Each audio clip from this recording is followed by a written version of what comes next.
voir, on espère toujours au bout de la ligne. On revient toujours à ce staff, mais finalement, on a suivi le nouveau coach des Lions. Découvertes en Afrique, mais les découvertes ne sont pas toujours mauvaises. On a eu les premières expériences qui se sont transformées en success story.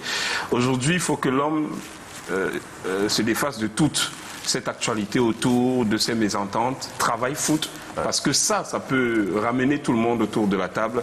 S'il y a des résultats, on peut taire toutes les divergences. Bien évidemment, Mirabeau, moi je suis un peu gêné de reparler tout le temps de reconstruction des Lions indomptables. Parce qu'on C'était le mot-clé de Rigobert. Hein. On y sera encore. Parce qu'on a fait 2 ans, on a passé 2 ans où il n'y a pas eu grand-chose. Ouais. Contessaou, c'était le mot. Hugo Broz, c'était le mot. Donc à chaque fois qu'on fait un pas, on a l'impression qu'on détruit tout. C'est pour cela que tous sont responsables, tous sont comptables, les dirigeants camerounais. Tous sont coupables de ce qui se joue actuellement et on n'a pas l'impression qu'ils ont vraiment compris la leçon. Parce que, comme je l'ai dit, on est 3e avec Contessaou, Tony Contessaou. Logiquement, celui qui le remplace doit amener les Lions indomptables à un niveau.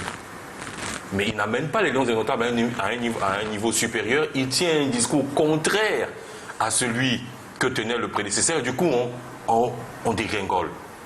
On capitule même pratiquement, puisque le sélectionneur nous fait comprendre que lui, il est là pour reconstruire dans les derniers jours de son mandat. Donc là, on fait venir quelqu'un et on va lui donner de hautes ambitions. On n'a pas besoin d'avoir de hautes ambitions. C'est-à-dire que les Lions indomptables du Cameroun aujourd'hui, s'ils ne se qualifient pas pour la Coupe du Monde, on ne doit pas crier au scandale. Parce qu'on part de loin. Mais moi, j'aimerais qu'on fixe des objectifs nobles à ce staff qui arrive. Parce que, comme tout le monde le dit sur le plateau, déjà ce ne sera pas facile pour lui, ce staff-là, de travailler.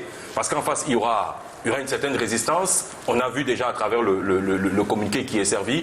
Donc, moi, je voudrais qu'on leur fixe des objectifs nobles qui seront au moins de faire que l'équipe nationale du Cameroun progresse et qu'on voit au moins un visage rayonnant à la prochaine Coupe d'Afrique des Nations. Déjà cela.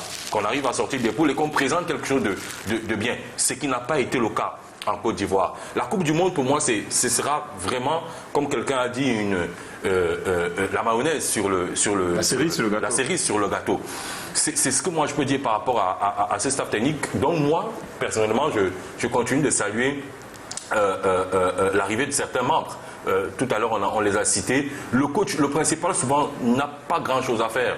Si autour de lui, ça se passe bien, il peut évoluer dans l'atmosphère qui lui sera servi parce que d'autres ont réussi à évoluer dans une pareille atmosphère autant. Mais justement, Claubert,